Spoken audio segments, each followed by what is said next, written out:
Bienvenido, bienvenida a este vídeo. Yo soy Roberto Moray, desarrollador de software y quiero aprender junto a ti a desarrollar un API REST en Go. ¿Estás preparado? Vamos a por ello. Lo primero que vamos a hacer es visitar la página de hecho.lambstack.com. Aquí vamos a descargar el framework para desarrollo web de Go.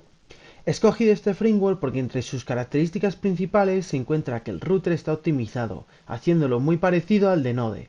Es escalable, se puede habilitar el TLS de manera sencilla y tiene compatibilidad con HTTP2 y bastantes middleware ya predefinidos. Además de todo esto, tiene una documentación muy completa, muchas librerías que se pueden integrar de una manera sencilla y si no queremos usar sus librerías podemos adaptar o desarrollar de una manera sencilla nuevas dependencias. Ahora que ya hemos visto todas las características, vamos a instalarlo y a usarlo, a ver si de verdad es tan bueno como parece. Para instalarlo solo tenemos que lanzar este comando que tenemos aquí con la terminal en la raíz de nuestro proyecto. Así que vamos al Visual Studio Code y empezamos a picar código. El primer comando que vamos a lanzar es go mod init main.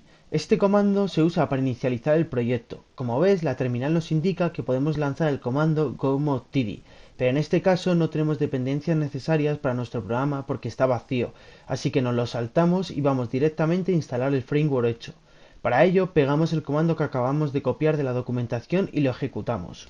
Una vez haya acabado la descarga de las dependencias del framework, verás que se ha creado un fichero nuevo, go.sum, en el cual podrás ver un índice de todas las dependencias necesarias para que nuestro programa funcione. Además de ver la versión de la dependencia, puedes ver el hash de descarga asignado a cada una de ellas. Por otro lado, en el fichero go.mod podemos ver el listado de dependencias requeridas para nuestro programa. Ahora que ya tenemos todo lo necesario para usar el framework hecho, vamos a empezar a desarrollar el API REST, así que vamos al fichero main.go. Ya en el fichero main.go vamos a empezar importando dos paquetes necesarios para crear el servidor, el de net/http y el paquete de github.com/labstack/hecho/v4. Este último es el que nos traerá todas las funciones del framework que necesitamos para levantar el servidor de API REST. Ahora, dentro de la función main, vamos a declarar una variable igual a hecho.new. Esta función se usa para levantar una instancia del servidor. Una vez hecho esto, vamos a declarar nuestra primera ruta get. Para ello escribimos e.get en mayúsculas. Abrimos paréntesis y como parámetros de la función primero le pasamos la ruta, en este caso /ping. Y como segundo parámetro le pasamos una función, que a su vez recibe un parámetro con el contexto de la ruta. Para ello escribimos c espacio hecho.context y le indicamos que esta función debe retornar un error, que es un objeto de tipo string. Ahora, dentro de esta función vamos a definirle una respuesta para esta ruta, en este caso un string. Para ello ponemos return espacio c punto la función string y como primer parámetro le pasamos http.status con la s mayúscula ok. De este modo la ruta contestará un 200 y como segundo parámetro de la función le pasamos pon, que es el texto que queremos que aparezca por pantalla. Ya para acabar vamos a definir un logger que compruebe que el servidor se levanta correctamente. Para ello vamos a escribir e.logger.fatal y como parámetro de la función fatal le vamos a pasar la función start poniendo e.start y como parámetro de esta última función le indicamos el puerto, en este caso 2.9999. Ha llegado el momento de probar nuestro servidor y ver si la ruta que hemos definido funciona. Así que guardamos nuestro fichero y levantamos el servidor con el comando go run main.go.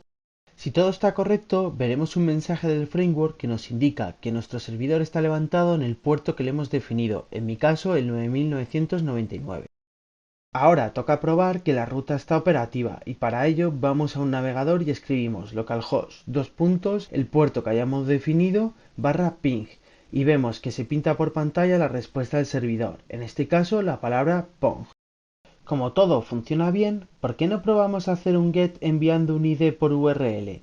Para hacer esto vamos a volver al Visual Studio Code y vamos a definir una nueva ruta. Volvemos a escribir justo debajo de la ruta que ya tenemos e.get y escribimos el nombre de la ruta como primer parámetro, user/id. De este modo le decimos que lo que se escriba en la URL después de user barra será un ID, que podremos utilizar para hacer búsquedas, por ejemplo, en base de datos. Y como segundo parámetro tenemos que pasarle una función. Podríamos hacerlo tal y como hemos hecho con la primera ruta, pero en este caso vamos a declarar una función antes de la función main para definir qué debe hacer esta nueva ruta. A esta función vamos a llamarla getUser y como parámetro de la función le pasamos el contexto, escribiendo de nuevo c espacio hecho.context. Indicamos que se retornará un error, que es un objeto de tipo string.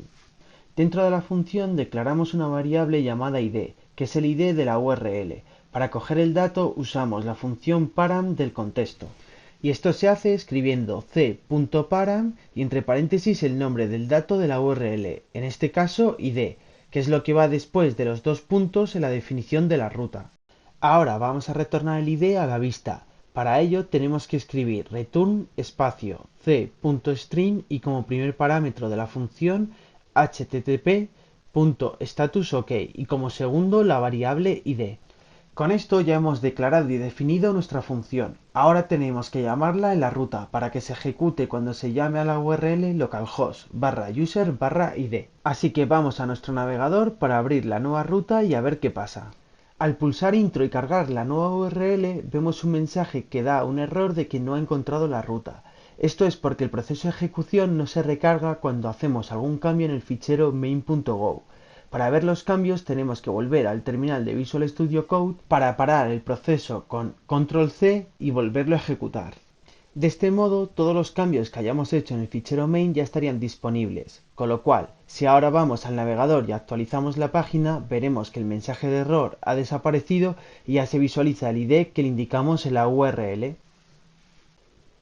Si te fijas, esta ruta la hemos definido sin poner una barra delante. A pesar de que ha funcionado, no es recomendable hacerlo así, y siempre se debe empezar por una barra. Como puedes ver, hacer un API REST en Go no es muy complicado. Ahora, en el resto de vídeos que subamos al canal, vamos a ir añadiéndole funcionalidad, como la conexión a base de datos o incluso hacer un club de usuario completo. Si este contenido te ha gustado, dale un buen like y no dudes compartirlo con otros desarrolladores. Muchas gracias por tu tiempo.